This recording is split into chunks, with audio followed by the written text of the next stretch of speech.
Greetings and salutations. Welcome to Knife Chats with Tobias. Let me give you a little background story about the knife that I'm going to be showing you in a second. Actually, probably in a few minutes. It's a large toothpick. It is a fixed blade knife, and is the kind of large toothpick that I always heard about as a kid. That's right, while growing up, this knife never crossed my mind as a toothpick. Matter of fact, I really never ran across this knife as a kid. I'm sure they were out there, I just never really saw them. And this is what is a large toothpick these days for me. This one is by Baron Son. It's the Kodiak. It's in the Kodiak line rather, but it's a really nice folding toothpick. But it's not the kind of toothpick that I always thought of as a kid. As a kid, it was this really massive Bowie style knife that had a double edge and a triangular shaped blade, or a spear point blade. And those were known as an Arkansas toothpick. And you saw them in some movies and everything else, and it was like, you know, it's like, no, that's not a Bowie knife, that's an Arkansas toothpick. A Bowie knife has a clip blade, but an Arkansas toothpick, it's double edged, it's a big double edged dagger. And now a little bit of a true confession here. This pattern of knife, when I stumbled across it, I wasn't looking for this kind of knife. I was looking for one of those big fixed blade toothpicks, and not this kind of knife. I'm glad I found this knife because it has quickly become my favorite pattern to collect and to carry. I actually do carry a large toothpick with me, but I stumbled on it because I was looking for the other kind of fixed blade toothpick. Okay, so now why am I telling you all that? Well, here's the deal. About a month ago, I decided it would be fun to subscribe to Bud K. Everyone knows who Bud K is. They have that catalog that comes out and everything. And really what I was trying to do is just get the Bud K catalog coming back to my house. It used to show up and it doesn't anymore. I never bought anything from them, but I thought, well, if I subscribe to them online, maybe they'll send me the catalog. They haven't sent me the catalog. But while I was there, I thought, you know, the first thing that popped up was they were showing all these stilettos and stuff, and I really liked their stilettos, and I was thinking about getting a stiletto. But then I thought, well, you know what, why not go ahead and see if they got any large toothpicks? And so I type in a large toothpick, looking for something like that, and this knife popped up instead.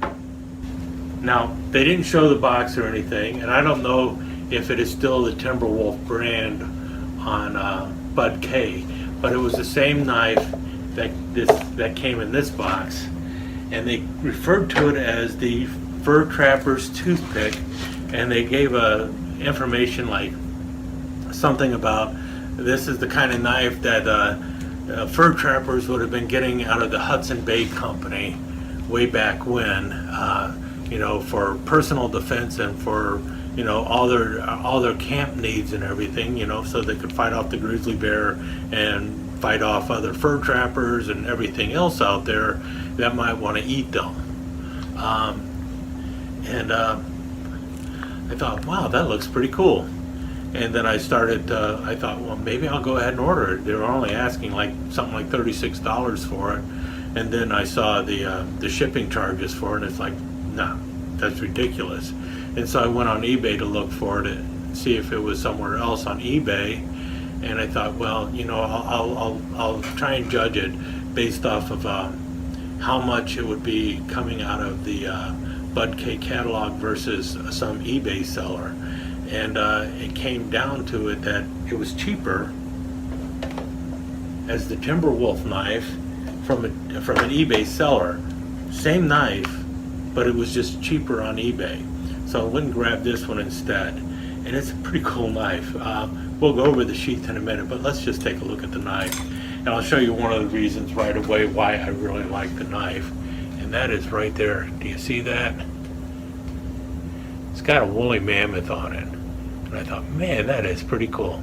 Got a woolly mammoth and everything, and I just really liked that, and so it's like, I got to get me that knife. So I did. I went ahead and ordered it, and you can see this is the toothpick of my childhood. This is the knife that I was always told was a toothpick. Notice it's symmetrical. You got that long, very wide, double-edged knife. Yeah, and it is very sharp on both sides. This is truly a double-edged knife, and it is very sharp. It is also very pointy, very pointy. It's got a fuller running on both sides, and it's got a stainless steel guard. That they said it was a stainless steel guard, and I believed them. And it does appear to be full tang. You know, I've shown how they can fake a full tang knife, but this does appear to be a full tang knife. And the tolerances around the guard here are superb. I don't know how well they did that, but man, does it look good. Very good all around. And you know, and then the other thing that I really like about it, the only place I can touch it on the blade, is the shape of the handle. Now this shape of handle is a handle shape that was very common back in the 18th and 19th century, back in the days of fur trading and everything. And the handle shape is often referred to as a beaver tail because of the shape of it. I know some people say coffin handle, but the coffin handle is slightly different than this. It's more squared off and everything. This is how it flares out and then is rounded. It is usually referred to as a beaver tail handle. And you see the checkering in the wood there. And this is a nice solid wood handle. Well, actually it's pack of wood, but that doesn't bother me too much. But you got the checkering going on both sides, and that really provides a little grip on your handle. And then you also have the lanyard tube going through there, a brass lanyard tube and two brass pins holding the handle in place. It's a fairly well constructed knife. I have no complaint, and it's a pretty thick blade. Yeah, it is stainless steel. They don't say what it is. I'm hoping it's 420 or 440. I'd actually almost prefer 420 because that will be a tougher steel and will take a little more, you know, if you're pounding into something, it'll take it a little bit better. About the only thing this is going to pound into probably is a watermelon or something. No, I'm not looking at trying to break anything with it. I'm definitely not trying to chop a tree down with it.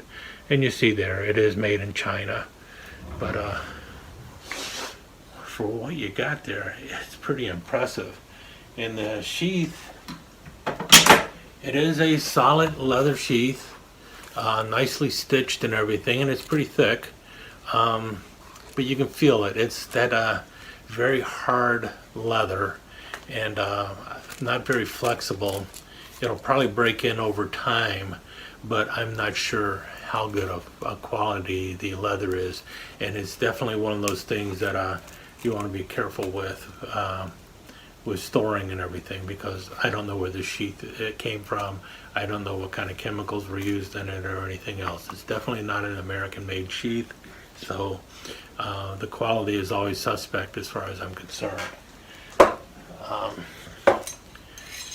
And you got the blade that goes in there, and you've got this strap that comes across and holds it down, which would be the strap you would use. Excuse me. It's a little tight, but it does snap.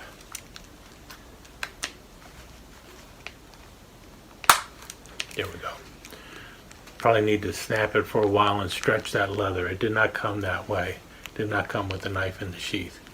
And then what you have here is a really interesting top strap that is a buckle, just like a belt buckle, to hold it in across the top. So if you're doing that, you're definitely not going to be getting the knife out quickly, but you are talking about something that is fairly secure.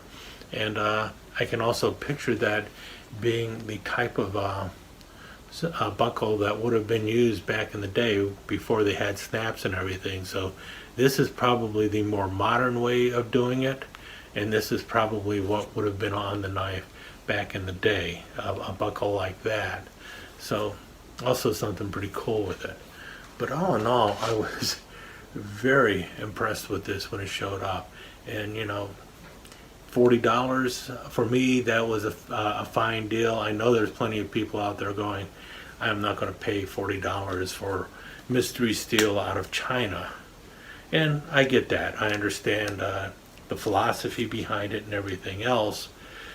But if I could find a knife like this being made in the United States for $100, I would have bought a knife like this being made in the United States for $100 if I knew what kind of steel it was. But that's not going to happen. So this is the knife I could get, and I could get it for a decent price, and I'm pretty happy with it. And I'm really happy with the mammoth that is etched into the blade right there. That looks really cool. Same with the guard. The guard is really good, and this knife just feels really good in the hand. The balance of the blade is, yeah, it is right there. Right there, right in front of the guard is where the balance of the blade is. So it feels good in the hand, it's easy to move around, and look at that blade. That mirror polish is fantastic, and if you look at the sides, see the lines there?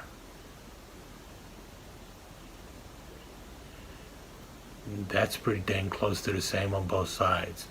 The grind for the sharpening grind there is not 100% perfectly even, but it's pretty dang close. And that's about the only safe place to touch it in front of the guard, so you can actually grab it like so to get better strength or a little bit more control on the blade if you want to. But I don't think it's necessary, and I probably would not do that too often for fear of getting a little too close up into that blade area, because it is sharp right to where my finger is. But yeah, I'm pretty impressed with this knife, and I'm really happy with it. I think the price that it goes for on Bud K is around $36, but then by the time you add their shipping charges on it, it pops it up to $50 right away. So, and I got it for like 42 or something through eBay, so that's the way I went. The odd thing on eBay is they were saying that the blade was only 6 inches long, even though they were giving the overall length of the knife, which meant that the blade had to be, I think, 9 1/4 inches long, something like that. It's a big blade. You'll see it in the specs. But anyway, there you have it. My Fur Trapper's Toothpick. A little bit bigger than the other large toothpick. Stick around for some slides. Stick around. Yeah, with this knife you definitely can stick things.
let me take just a second to thank you once again for dropping by and spending a few minutes here at Knife Chats with Tobias. I really do appreciate it, and I do appreciate any comments that you leave. So please remember to give me that thumbs up, and also don't forget to subscribe and ring that notification bell so you'll know when the next episode is up and running. Thanks again for dropping by. Really do appreciate your time here.